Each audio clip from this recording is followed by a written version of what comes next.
Hello YouTube! Welcome to the second annual inspection of our mouse force. Let's start with the stuff in the first cabinet.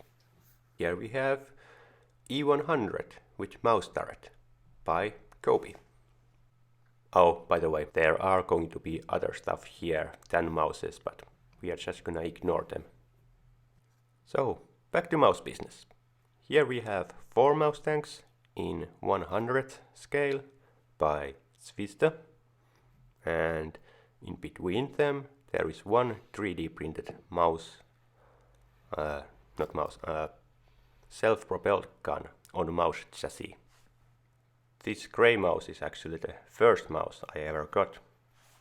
Then let's jump into the smallest mouses I have in my collection, which are these, 1 in 600 scale by Micromaster. Next to them we have couple mouses in 1 2/85 scale, intended for Wehrmacht 47 micro armor game. Here we have a slightly bigger mouse in Z scale, which is 1 in 220th, and right next to it is 1/44th scale mouse. One of the many mouses got from the eBay. And again, slightly bigger scale, well, not just slightly, quite a bit bigger. These back row mouses are in 1/72nd scale, with quite a variation in camouflage schemes. The base models are by Easy Model and Dragon Armor. Then let's have a look something else than models. Here we have a couple postage stamps. I can't verify how genuine they are as postage stamps, but they got mouses on them, and that's enough for me. Alright, let's draw some cards. First we have mouse from Top Drums World of Tanks edition, and same card in German. Here we have mouse from The Last Crusade, and some sort of mouse from Buddy Fight apparently. Another mouse from that game. Here we have a Japanese version, and here's an English version of a tank mouse. Pretty close, isn't it? The game is Vanguard apparently. Really confused why this is called mouse, but hey, that's a thing. Then here's a house mouse from My Little Pony.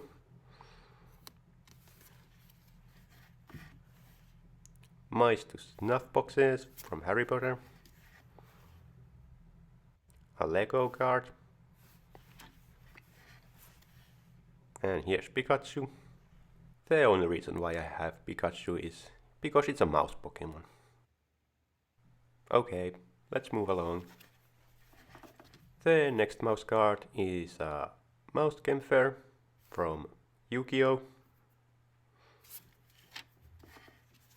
And another Yu-Gi-Oh! Card.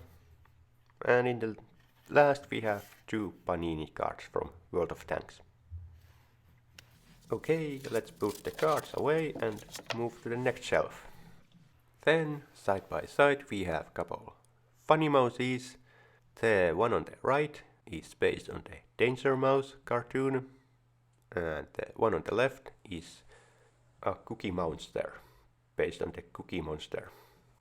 Behind them we have a Pez dispenser featuring Remy from Ratatouille. Now, I would have loved to have the mouse commander from Girls und Panzer, but unfortunately that's not a thing, so we are settling here with the Maho. And here we have a couple figures from Biker Mice from Mars, one of my favorite childhood cartoons. Also, next time, let's use the autofocus.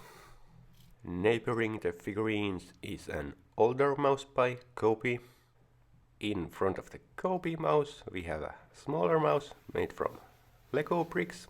Fun fact, this mouse model was featured on War Thunder's first Steam Community Spotlight. Back then I didn't have enough smooth tiles, so the turret sides look a bit different, but otherwise it's the same model. Moving one shelf lower, we have VK168, also known as the Mauerbrecher. All tanks on this shelf are from Kobe. Here's another MAUS, the older model, next to a newer model, which looks way better. Not only does the outside of the tank look better, but there's also interior on the newer version. Let's have a look at some MAUS books, with the best one probably being Kampfpanzer MAUS by Fröhlich. The next book, it's not only about MAUS, but generally the super heavy tanks of World War II by Kenneth Estes, followed by an amazing Panzer trucks by Thomas Jens and Hilary Doyle. Then we have, this is in MAUS book. Guys, just a moment, we'll be right back. Hey, I found the rest of the books. This one isn't really related to the MAUS, but it had a good title. Here's, when I get it open, is Waffenarsenalen issue featuring MAUS. The next magazine is Tank Power Volume 58, featuring the Sturmtiger and MAUS. Quite an interesting duo. The next magazine is titled just MAUS, which is a perfect title, so why add anything? Unfortunately, it's in Polish, so understanding that is a bit difficult, at least for me. Here's a Japanese magazine about super heavy tank MAUS, mainly focusing on the model making. Let's ignore the Wespe. And here's another German magazine with the MAUS. For the last in this pile we have the AFV weapons profile by Spielberger and Milsom. Obviously you can tell from the cover art that it's also featuring the Elephant and Ferdinand. In this direction we have some World of Tanks merchandise. Let's see what kind of MAUS stuff we have in here. So in this metal box we have Bischoff A7 art book for World of Tanks in celebration of their 10th anniversary. There are a lot of artwork in there featuring lots of their vehicles, but we are only to see one thick boy here. And there it is. The heaviest tank in history. Looking good. In the drawer below we have unfinished models still in their boxes, except the other dragon that is finished. We are gonna take a look at that later. Here's a quick look on the 1/72 scale Zwista MAUS. Alright, let's head to the other cabinet. Up here we have 100% official proclamation of my lordship, so you may refer to me as the Lord MAUS. Okay, we saw the box for the Dragon MAUS earlier, and here it is assembled in 1/35 scale. Sitting next to the Dragon MAUS we have 1/72 scale Flak MAUS by the Vespid model, which also has the MAUS 2 turret. They still have to share the same hull because I haven't built another hull just yet. Moving to the lower level we can see more brick-built MAUSes.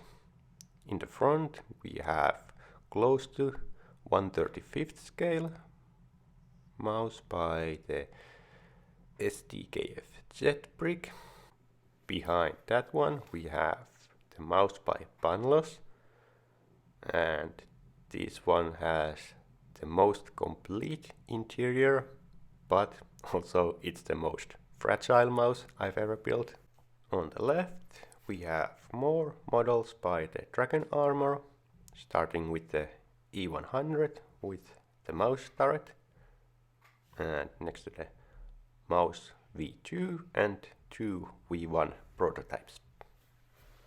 To the lower level, we have MAUS by Guan.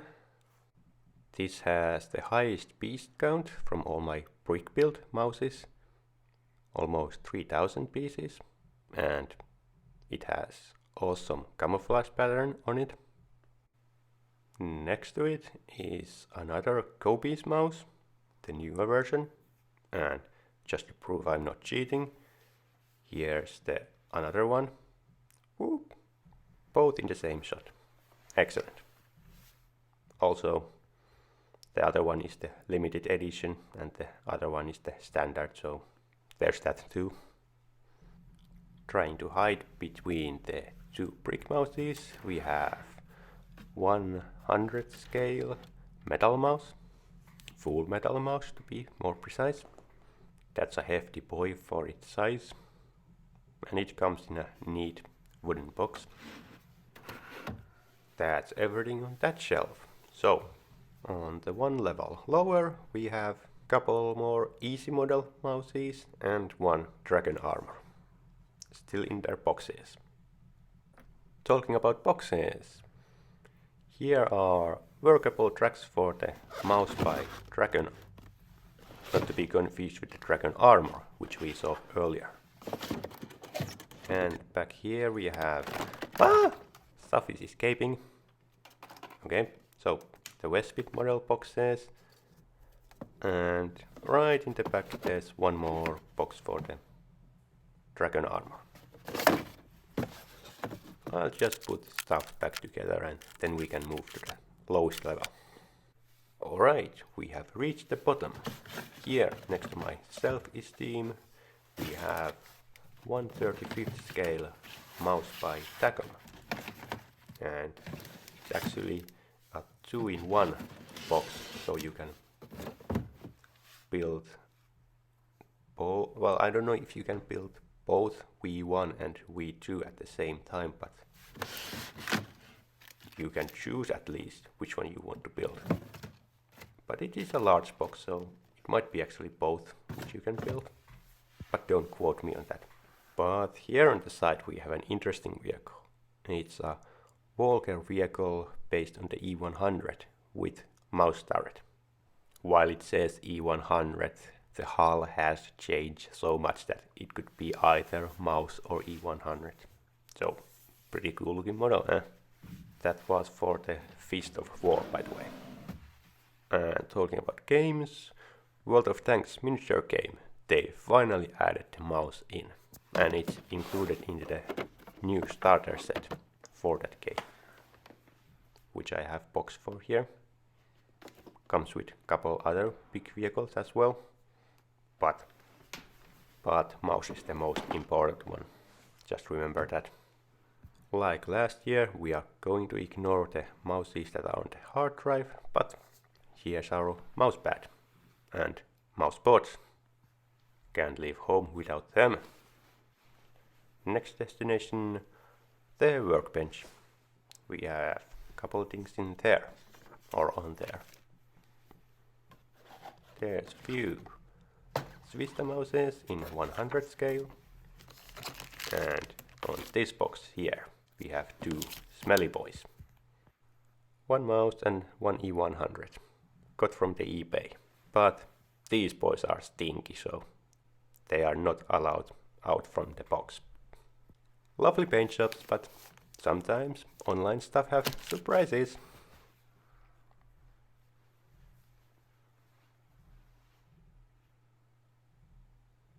Oh, well, hello there.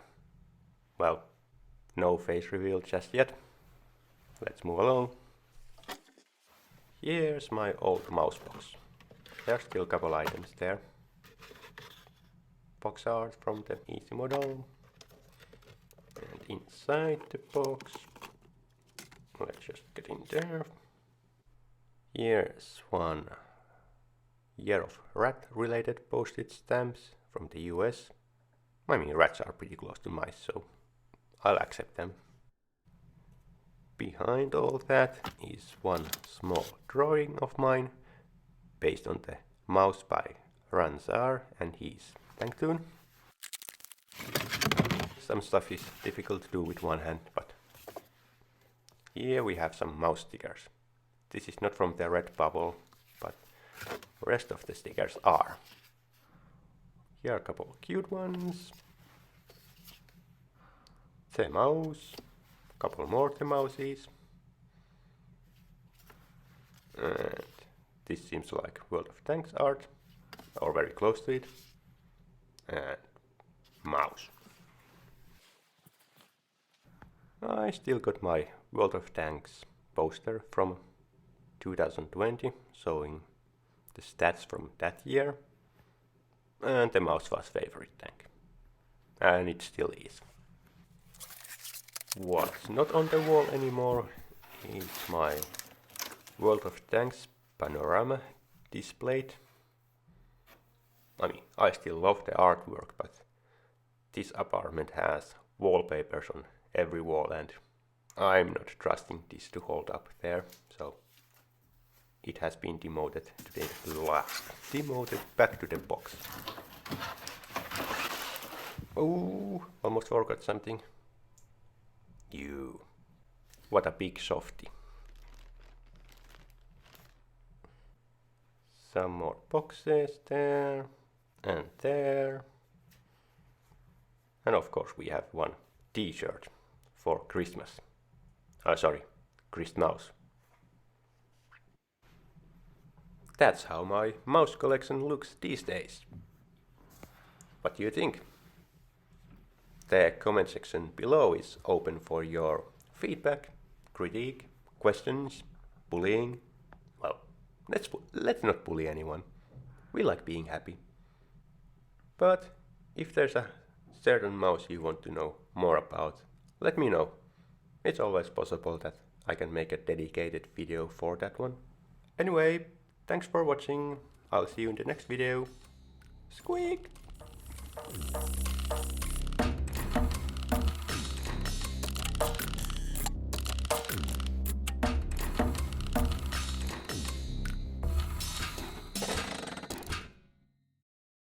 For speeding?